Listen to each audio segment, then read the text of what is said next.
Today, we're diving into what might be the most famous perfect failure in modern history. We're talking about the Bay of Pigs invasion. It was a secret operation backed by the most powerful country in the world, and it was supposed to overthrow a new government. Instead, it did the exact opposite and almost pushed the world into a nuclear war. I mean, on paper, this plan looked flawless. The CIA had a trained army. They had a secret landing spot. They had the might of the United States behind them. You'd think success was practically guaranteed, right? So, what went so terribly, so spectacularly wrong? All right, to really get what happened, we have to rewind a little bit. We need to understand the problem, at least as Washington saw it. And that problem was a small island right off the coast of Florida that was suddenly under the control of a brand new revolutionary leader. And when I say right off the coast, I mean it. Just 160 kilometers. That is incredibly close. So for the U.S. government at the time, having a potential Cold War enemy setting up shop on its doorstep wasn't just a small concern. It felt like a massive, unacceptable threat. And Fidel Castro wasn't exactly a quiet neighbor. Right away, he started challenging the U.S. He took over businesses owned by Americans. Then he started getting real cozy with the Soviet Union, which basically brought the Cold War right to America's backyard.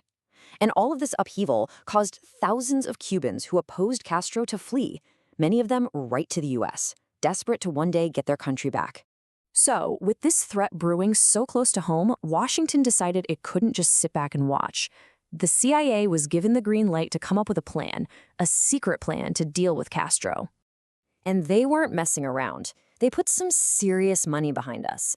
Way back in March of 1960, President Eisenhower signed off on an initial budget of $13 million. You gotta understand, this wasn't just some half-baked idea. This was a well-funded, serious commitment to get Castro out of power.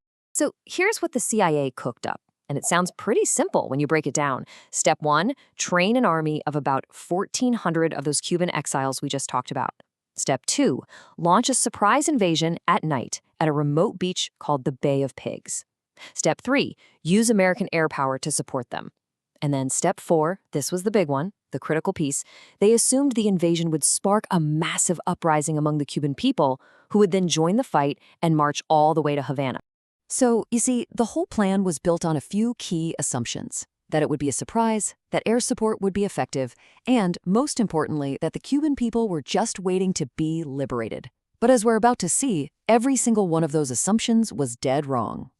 And this is where it all just completely falls apart. First, the plan relied on secrecy. The problem?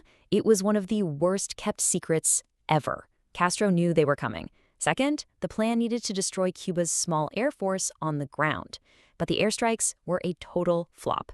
And the final fatal blow, that popular uprising they were counting on, it never happened. The Cuban people didn't join the invaders. They actually rallied around Castro to fight them off. The collapse was unbelievably fast.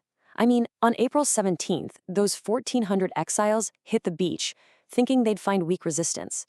Instead, they walked straight into a trap. Waiting for them were 20,000 of Castro's troops with tanks and everything. Just 3 days later, it was all over. The invasion was completely and totally crushed. The fighting may have been over in just a few days, but the fallout, the consequences were just getting started, and they would last for decades. Think about the human costs for a second. More than 1,200 of those fighters trained by the CIA were captured. They were basically handed to Castro on a silver platter, giving him a massive, massive propaganda victory. And then came the final humiliation. To get those prisoners back, the United States had to negotiate with Castro. And what was his price? $53 million worth of medicine and baby food. The U.S. was literally forced to pay a ransom to the very guy it had just failed to overthrow. But the real damage went way beyond Cuba. For the brand new president, John F. Kennedy, this was an absolute public humiliation on the world stage. For Castro, it was a huge win that made him even more popular at home. It also pushed Cuba right into the arms of the Soviet Union.